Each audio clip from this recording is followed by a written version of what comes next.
Kalau rumah tusuk sate tuh, jadi si rumah itu motong jalan. Harusnya kan si jalan itu kan lurus. Nah, di sini ada rumah saya, jadi si jalan belok ke sini. Otomatis di tengah-tengah tuh rumah saya. Itu disebutnya tusuk sate. Apa sih Pak, setiap hari Jumat tuh seperti ini gitu kan? Iya, nggak tahu. Bapak kayak yang mau diambil nyawanya kalau di sini.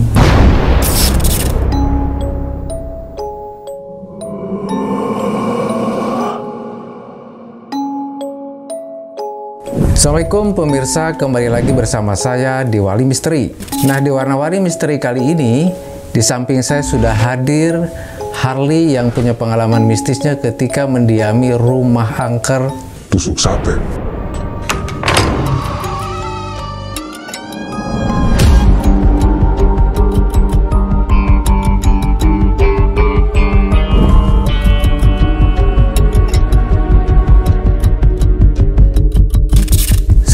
Ceritanya, kita langsung saja.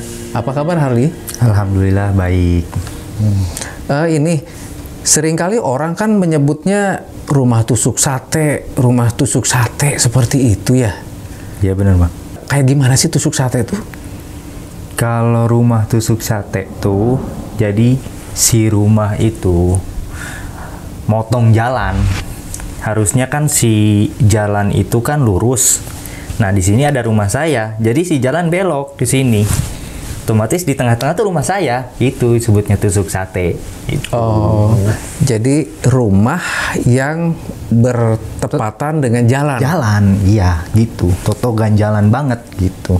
Harusnya jalan lurus, malah jadi belok kan. Gitu. Itu kan disebut tusuk sate. Jadi rumahnya itu ya, jadi si jalan tuh kehalang sama rumah. Gitu. Mentok ya. Iya.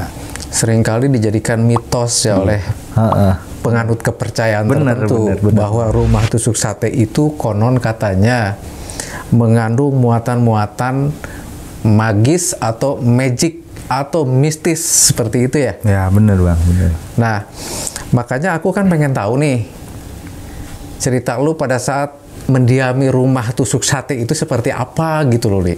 Iya. Saya emang tadinya nggak percaya gitu kan di rumah itu bahwa rumah tusuk sate itu kononnya angker gitu loh. Ya saya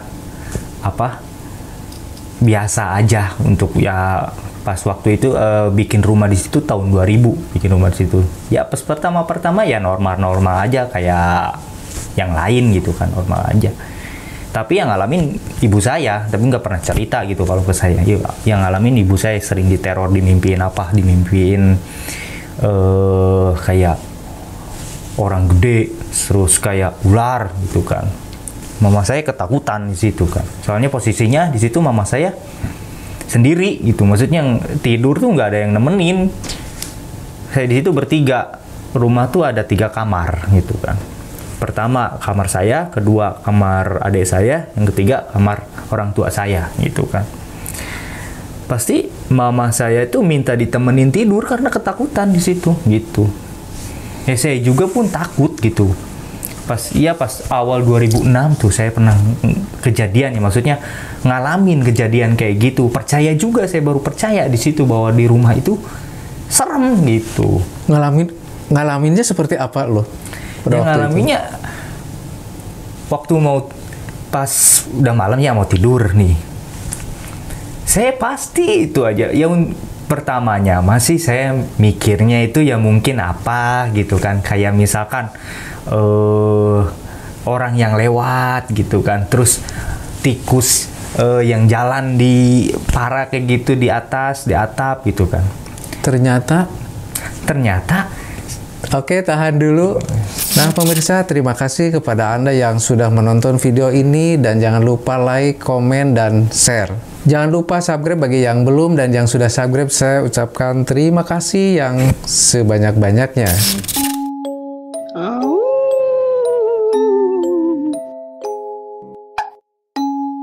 Tahun berapa pada waktu itu? Waktu itu pas kejadian di rumah tusuk sate itu sekitar tahun 2006. Ya, 2006-2007. Waktu itu saya di rumah itu tuh emang pertama nggak percaya gitu kan, bahwa rumah itu angker gitu. Tapi kata orang-orang itu di rumah itu pokoknya ya orang-orang pada lihat gitu kalau rumah itu emang bener-bener angker gitu. Ya saya kan nggak percaya, tapi saya ngalamin gitu. Suatu ketika di saat saya mau tidur gitu kan, saya kalau di rumah itu tuh sering denger suara-suara yang aneh-aneh lah, seperti kayak apa namanya, orang yang jualan bak gitu digedug-gedugin kayak gitu.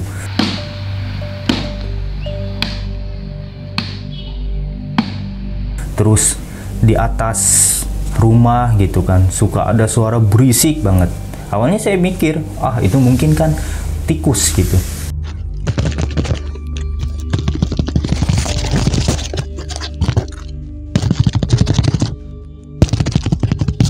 Tapi nggak mungkin gitu kan, soalnya berisiknya berisik banget, nggak mungkin tikus sampai kayak gitu. Nah di situ saya mulai ketakutan tuh di rumah itu, mulai ketakutan. Saya nanya lah ke orang tua, "Mah, emang bener gitu kan di rumah ini tuh banyak hantunya?" Ya orang tua kan mungkin ngajarin ke saya biar saya nggak takut gitu kan. Jangan percaya kayak gitu. Tuh.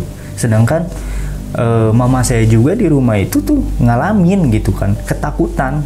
Soalnya mama saya di situ tuh sendiri itu, orang bapak saya kerja di Tangerang gitu kan. Saya sama adik saya cuman sama mama saya aja di rumah itu bertiga.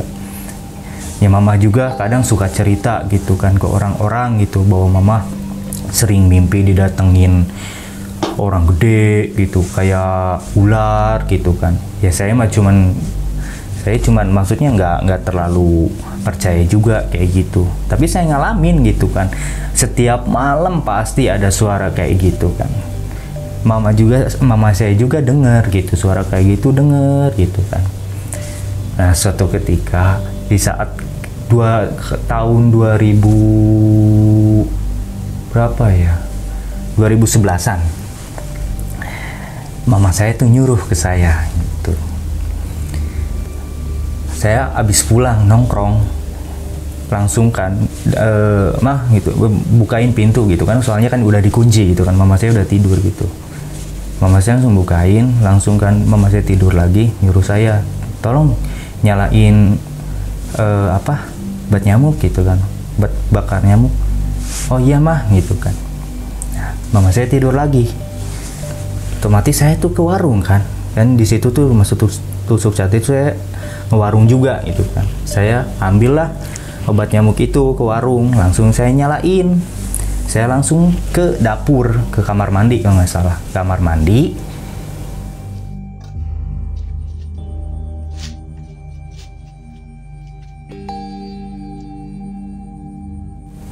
Balik lagi itu, pokoknya udah dinyalain. Saya balik lagi habis dari kamar mandi itu, lihat lagi, lah kok ini bat nyamuk nggak ada ya gitu kan, kemana sih ini?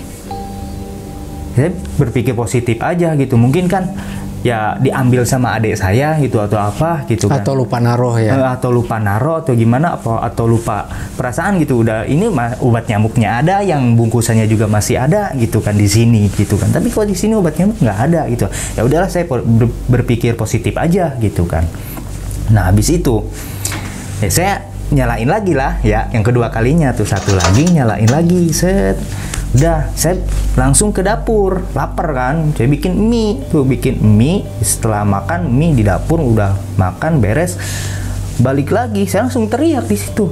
Soalnya itu bat nyamuk hilang lagi. Lah, "Mah, kok ini bat nyamuk hilang lagi? Digemanain gitu kan?" Lah, ya nggak tahu, kamu udah itu belum udah nyalain belum? Lah ini buktinya tuh udah diambil satu, kan ada dua kan, bat nyamuk tuh kan dari satu itu kan bisa jadi dua.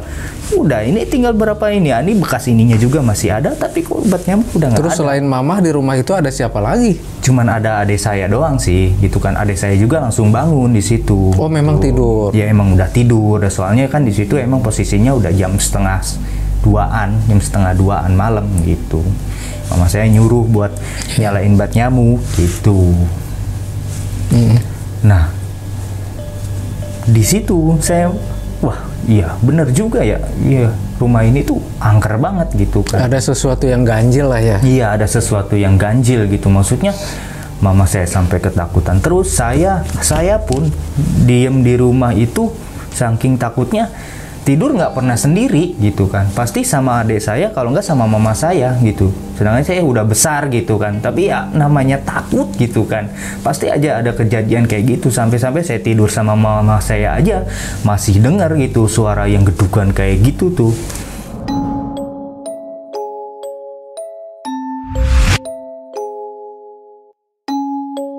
Pernah ada kejadian nih, bapak saya itu mah yang ngalaminnya ya. Setiap hari Jumat pasti bapak saya tuh badan lemes, muka tuh kayak yang kosong aja gitu, muka yang kayak yang kosong. Tanya lah kayak gitu, apa maksudnya, langsung ditanyakan sama saya ke bapak saya, Pak kenapa sih kok kayak gitu? Ya dipijitin sama saya, dipijitin kayak yang lemes aja gitu kan. Apa ya, saya nggak berpikir aneh-aneh, mungkin bapak saya capek atau apa gitu kan, habis dari sawah, dari empang gitu kan. Nah, seminggu kemudian ya kejadian lagi tuh di hari Jumat itu gitu kan. Saya tanyain lagi kayak gitu, bapak saya emang nggak cerita gitu, maksudnya nggak cerita, nggak langsung cerita, langsung saya tanyain, kenapa sih Pak setiap hari Jumat tuh seperti ini gitu kan. Iya, nggak tahu, bapak kayak yang mau diambil nyawanya kalau di sini. Bapak kalau tidur pasti diseret terus gitu, nggak tahu pas tidur di kamar pasti ada yang nyeret dari kasur tuh gitu.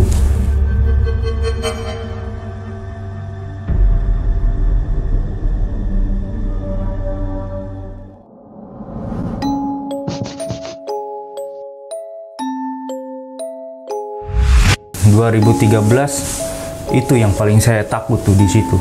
Ada pernah saya kejadian pas saya pulang, kalau nggak salah tuh habis ngeliwet lah sama teman-teman itu, pulang tuh jam 2 malam. Saya di situ ya emang udah hati tuh nggak tenang lah gitu. Pulang jam 2 nonton TV saya di kamar tuh. Nonton TV. Nah, berisik udah biasa lah ya Bang. Jadi anggapannya ya apa aja lah, mikir positif aja. Dengar suara kricik-kricik di jalan gitu pas lagi nonton TV. Apaan sih itu? Suaranya seperti apa? Kayak lonceng gitu, bukan kayak lonceng, kayak yang apa ya, besi yang di jalan di seret itu kayak gitu. Kayak penasaran kan di situ Bang. Keluarlah saya kan dari kamar tuh, itu kan, lihat di jendela, ternyata di situ saya lihat kaki gitu kan, lihat apa ya, gede banget gitu, kakinya pokoknya gede banget sampai bulunya aja segede-gede gini gitu. Gila. Saya di situ langsung kaget gitu kan, Nah, saya langsung kaget tuh, langsung nutupin lagi jendela, langsung lari ke kamar. Tapi ya penasaran masih ada lah ya, itu apaan sih gitu kan. Kejadiannya sekitar jam 2 malam itu kejadiannya itu. Dia jalan dari rumah tuh ke belakang gitu, mau ke belakang gitu. Saya arah mau ke belakang.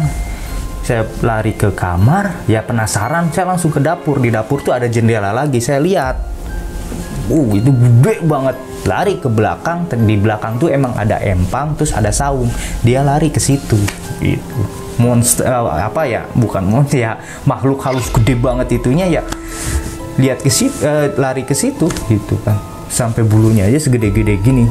Saya langsung di situ berpikir, ampun ini rumah gini amat gitu kan. Gede banget itu. Sering banget ya? Sering banget di situ. Di situ sering terjadi ya suara-suara yang aneh-aneh tuh, kayak kunti di situ sering gitu kan. Tapi suaranya aja kalau di situ mah.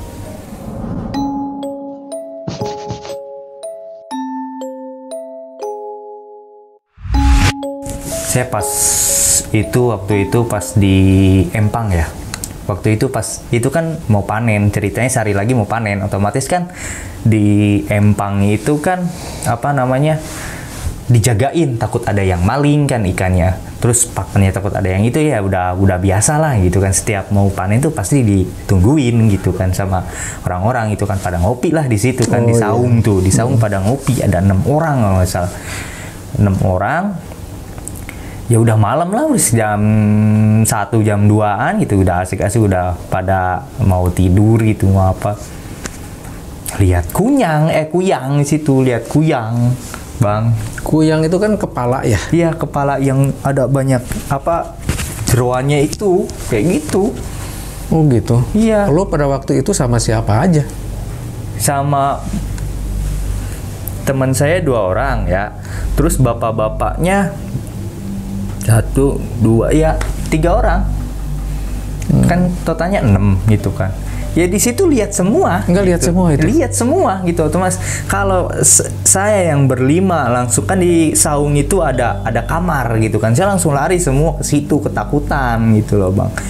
Nah, itu ada tuh jika bapak-bapak dia orang ya berani lah dia kan, langsung bilang gitu kan ke si makhluk itunya, si kuyang itu kan, udah lu pergi gitu. Ya langsung pergi gitu kan. Di situ saya baru, maksudnya biasanya lihat di TV-TV kayak gitu kan, tapi saya lihat nyata gitu. Kejadian kuyang itu kok kayak gitu. Ternyata kuyang itu ada gitu loh. Ya nggak tahu itu makhluk halus atau mungkin atau apa, nggak tahu juga gitu kan. Ya, saya lihat nyata gitu kalau itu. Berarti di lingkungan itu juga termasuk lingkungan yang cukup angker juga ya? Iya, kalau di lingkungan itu termasuk cukup angker. Soalnya kan rumah saya itu jauh sama kampung gitu.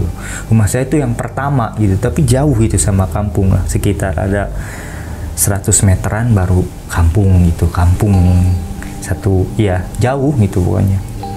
Rumah saya itu yang pertama, kalau jalan tuh pasti rumah saya, terus agak jauhan, nah baru itu kampung. Nah di situ rumah saya kan emang tusuk sate gitu kan.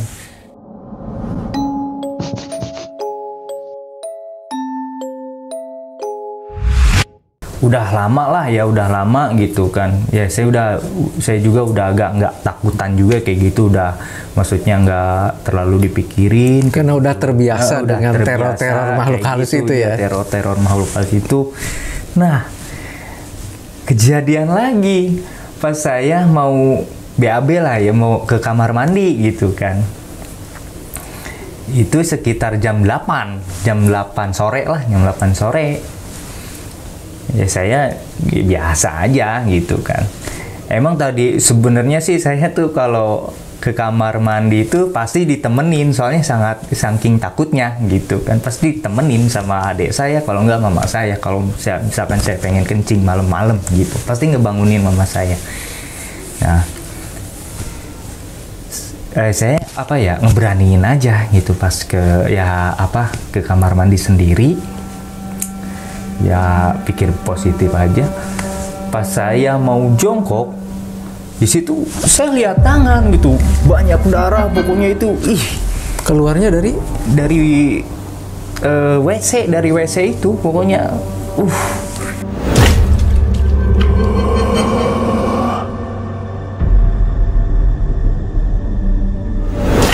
Kaget saya di situ, langsung loncat. Waduh, kayak gitu kan. Di bawah. Iya, di bawah.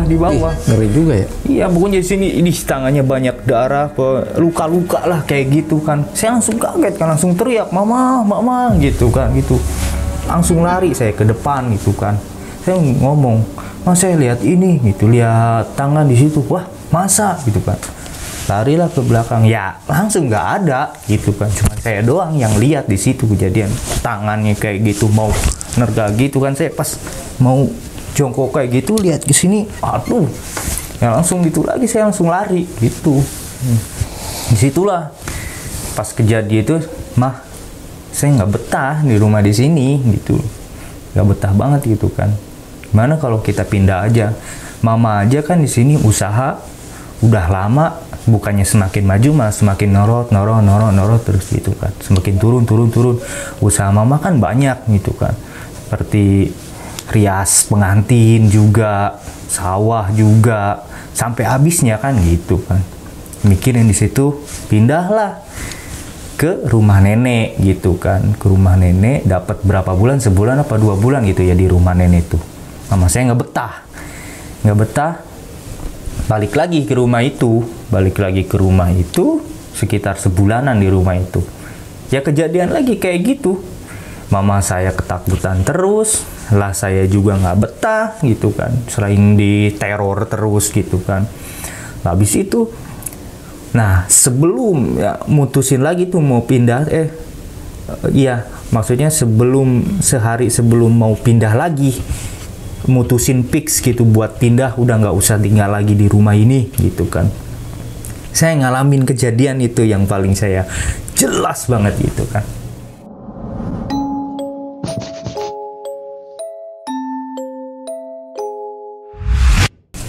Nonton TV saya di depan, ya di ruang tamu saya nonton TV.